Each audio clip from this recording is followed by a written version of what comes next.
네, 오늘도 하나님의 말씀 앞에 나오신 성도님들 주님의 이름으로 환영하고 축복합니다. 오늘도 우리에게 말씀을 허락하시고 다시금 예수님의 제자로서의 삶을 살도록 우리를 초대하실 텐데 그 모든 것이 사실 뭐 다른 사람을 위해서 또 우리를 힘들게 하려고 그런 것이 아니라 다 우리를 위한 일인 것입니다. 우리를 세상 속에서 진정 기쁨과 즐거움을 누리게 살기 위하여서 그 삶으로 초대하시는 것인데 우리 그 하나님의 마음을 헤아리시면서 하나님의 계획을 이루어드리고 각자의 맡겨진 삶을 믿음으로 살아가시는 성도님들 되시기를 축복합니다. 네, 오늘은 요한복음 17장의 말씀 11절부터 19절까지의 말씀을 함께 보게 됩니다.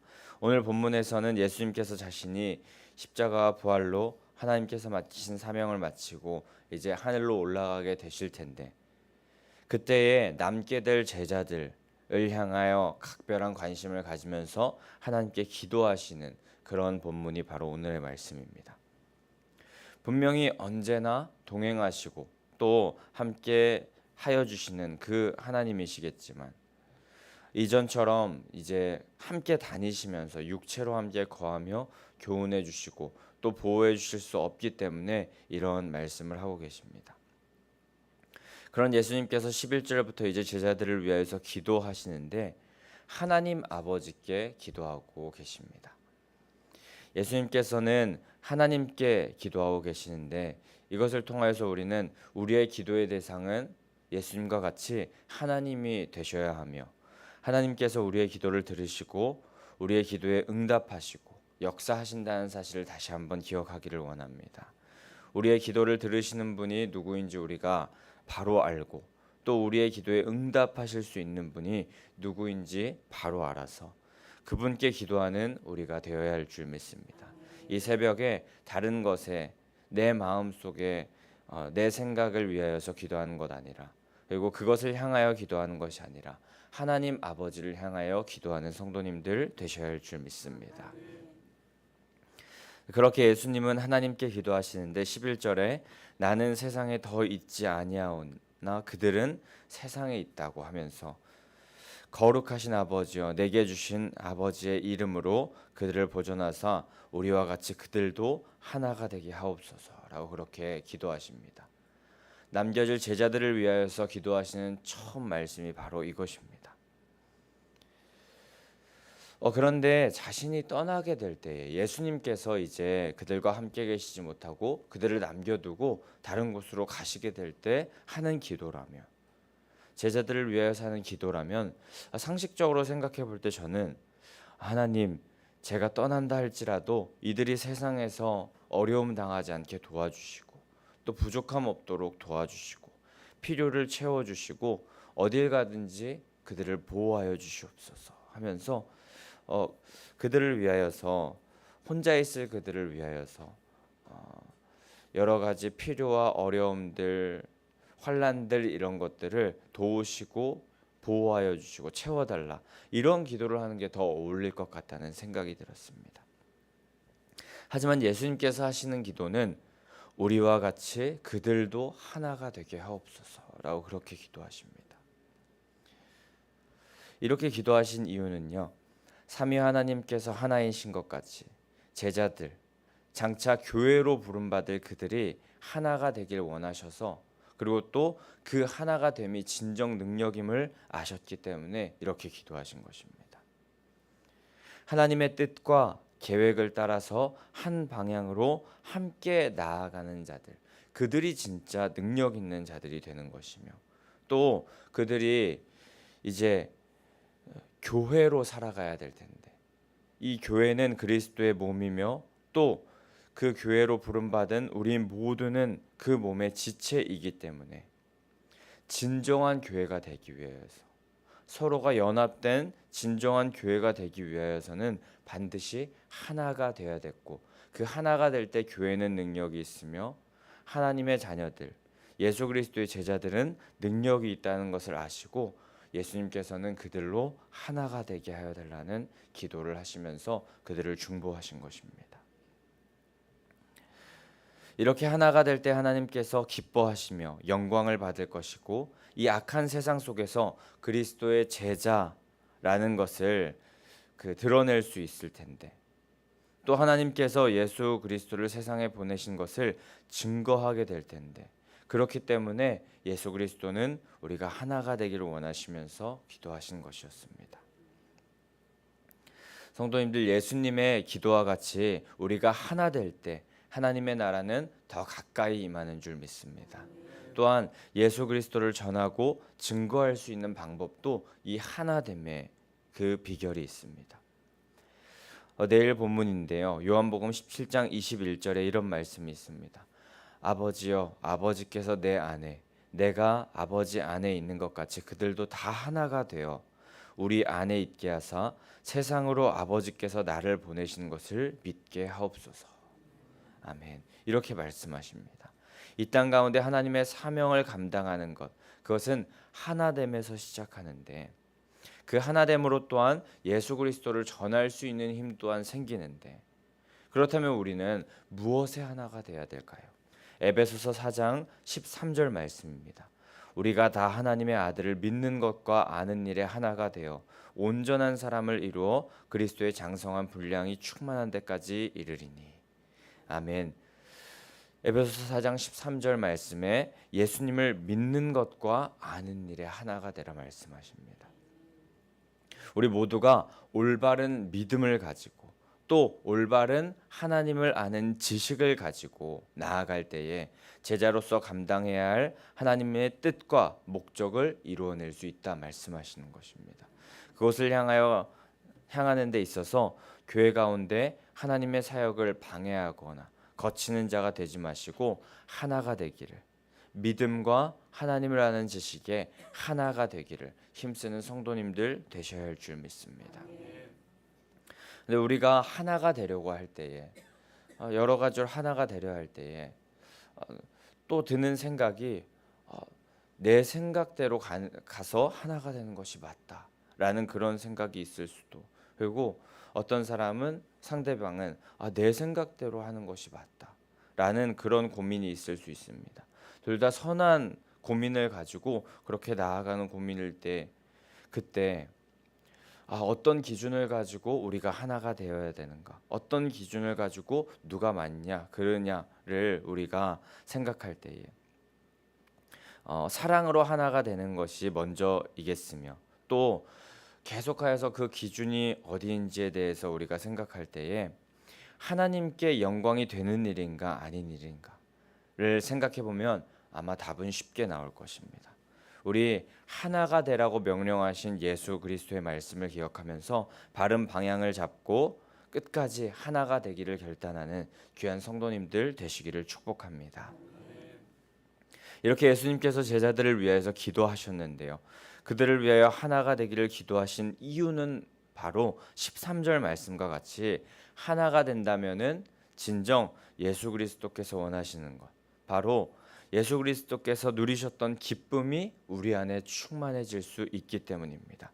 우리 13절의 말씀 함께 한 번 더 읽어보도록 하겠습니다. 13절입니다. 시작. 지금 내가 아버지께로 가오니 내가 세상에서 이 말을 하옵는 것은 그들로 내 기쁨을 그들 안에 충만히 가지게 하려 함이니이다. 아멘. 예수님께서 하나가 되기를 원하셨던, 하나가 되기를 중보하셨던 이유, 그것은 바로 내 기쁨이 그들 안에 충만해지기를 원하는 그런 마음에서 기도하셨던 것입니다. 예수님께서 원하시는, 우리 안에 가득하기를, 충만하기를 원하셨던 그 기쁨은 세상에 어떤 고난과 환난이 오더라도, 어려움과 근심이 오더라도 기뻐할 수 있는 하나님 나라 차원의 기쁨이었습니다. 지난주 보았던 요한복음 15장 11절 말씀에 내 기쁨이 너희 안에 있어 너희 기쁨이 충만하게 하려 함이라 하시면서 예수님 안에 거하여야 하는 이유, 그것을 말씀하셨는데요, 우리가 진정 기뻐하길 원하셔서 예수님은 우리를 향하여서 거듭하여 15장에서도 또 오늘도 말씀하시고 또 우리를 위해 중보하시면서 하나가 되기를 원하시고 기뻐하기를 원하시는 것이었습니다. 저는 요즘 그리스도인들에게 이 기쁨이 얼마나 중요한지를 다시금 생각해보는 시간을 갖고 있습니다. 지난 월요일에도 제가 한번 말씀드렸었는데요. 바클레이라는 신학자가 말하기를 침울한 그리스도인, 기쁨을 잃어버린 그리스도인은 그리스도인이라 불릴 자격이 없다라고 그렇게 말했다고 했습니다. 그렇습니다. 우리 그리스도인들에게 기쁨이라는 것은 정말 빠질 수 없는, 절대 지울 수 없는 그런 감정인 것 같습니다. 구원의 감격, 그리고 연합의 즐거움, 또 만남의 기대, 매일 넘치는 감사의 제목들로 인하여서 우리는 매일매일 기뻐할 수 있습니다. 기쁨의 제목들이 우리에겐 가득한 것입니다. 우리가 그리스도인일 때 기뻐할 제목들은 넘쳐나는 것입니다. 그런데 우리의 사회는 어떤 이의 책에는 우울, 침울 사회라고 그렇게 말하기도 하는데요.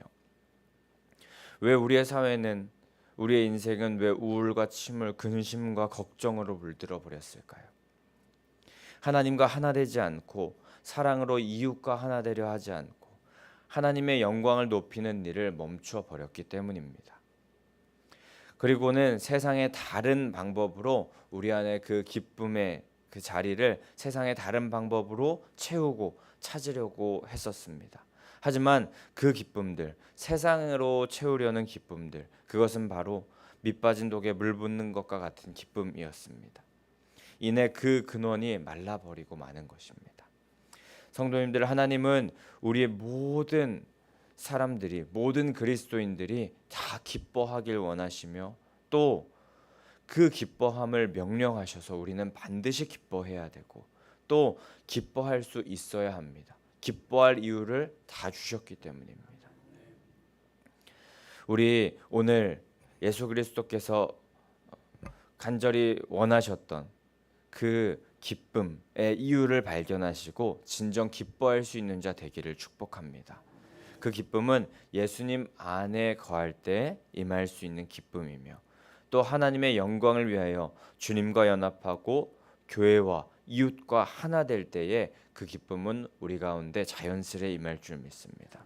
오늘 하루 모두 기뻐하는 자로 살기를 결단하는 성도님들 되시기를 소망하는데, 예수님 안에 거하기를 결단하셔서 또 주님과 하나 되고 교회와 이웃과 우리 옆에 있는 모두와 하나 되기를 선포하셔서 진정 기쁨의 비결을 깨닫게 되시는, 또 기뻐하시는 성도님들 되시기를 간절히 소망하고 축복합니다. 네, 그렇게 기쁨에 대하여서 말씀하신 이후에 예수 그리스도께서는 거룩에 대하여서 한 번 더 말씀하십니다. 14절부터는 거룩에 대하여서 예수님께서 말씀하고 계시는데, 하나님 아버지의 말씀을 제자들에게 주셨는데 그들을 세상이 미워한다라고 그렇게 말씀하십니다. 이는 지난주에도 함께 나누었듯이 제자들을 세상이 미워하는 이유, 그것은 바로 소속이 다르기 때문이었습니다. 세상에 속하였느냐와 그리스도께 속하였느냐에 따라서 소속이 달라지는 것이었는데요. 세상은 그리스도께 속한 자들을 미워하고 싫어한다고 말합니다. 이는 사단과의 영적인 싸움, 영적인 방해가 있기 때문에 당연한 일입니다. 그리고 그들은 계속해서 끊임없이 우리와 싸움을 신청하고 있을 뿐만 아니라 또 한편으로 우리를 계속하여서 회유하기도 합니다. 세상의 임금이자 또 어둠의 주관자인 사단이 세상 사람들 가운데 일하고 있기 때문에 우리와 계속하여서 영적인 싸움을 하려 하고 또 우리를 계속하여서 그 사단의 편으로 계속 끌어들이려고 회유하고 있습니다. 그러나 여러분, 만약에 세상이 여러분을 미워하고 또 박해하고 싫어하고 또 계속하여서 내 마음 가운데 하나님을 믿으려 할 때 어려움과 근심이 가득하려고 할 때 오히려 그것은 역설적으로 우리에게 기쁨의 이유가 됩니다.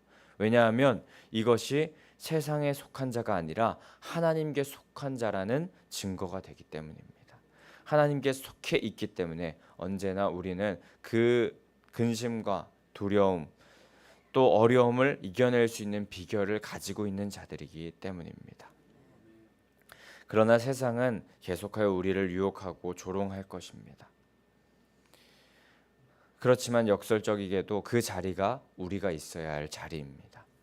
18절 말씀에 예수님께서 자신을 아버지께서 세상에 보내신 것 같이 그들을 세상에 보냈다라고 그렇게 말씀하십니다.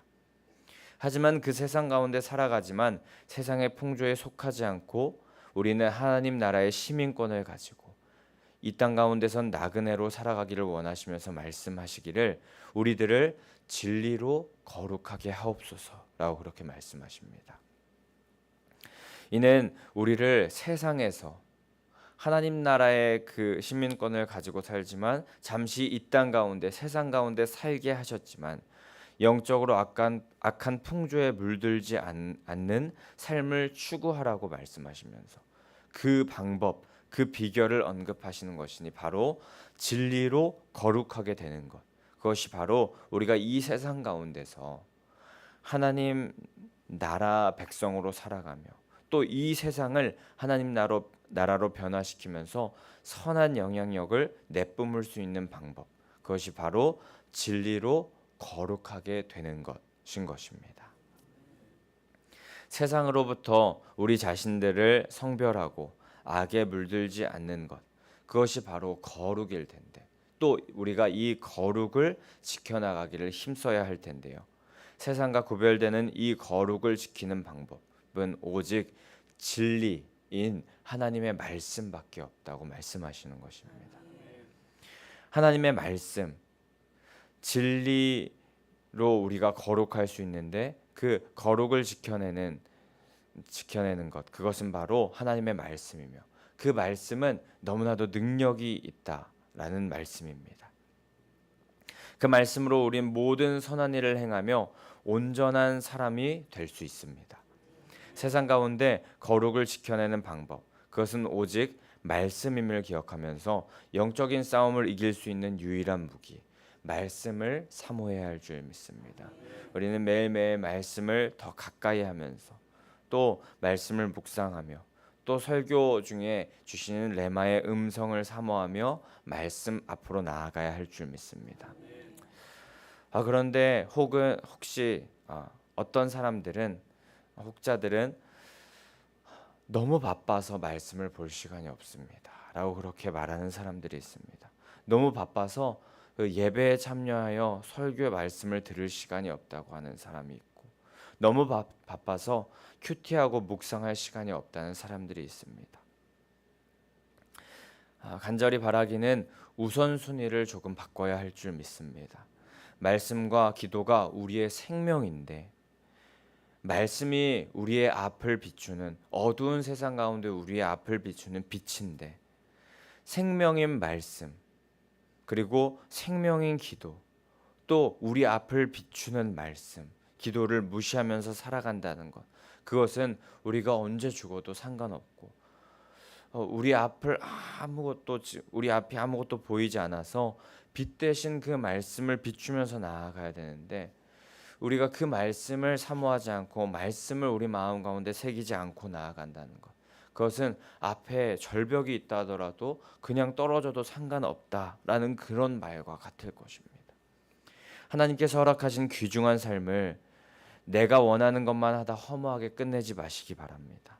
이 세상 가운데 거룩을 지켜내며 거룩을 온 세상 가운데 퍼뜨리면서 복음의 일꾼으로 쓰임받다가 주님이 부르실 때에 기쁨으로 주님께 가시는 성도님들 되기 위하여서 하나님의 말씀을 사모하시는 성도님들 되시길 축복합니다.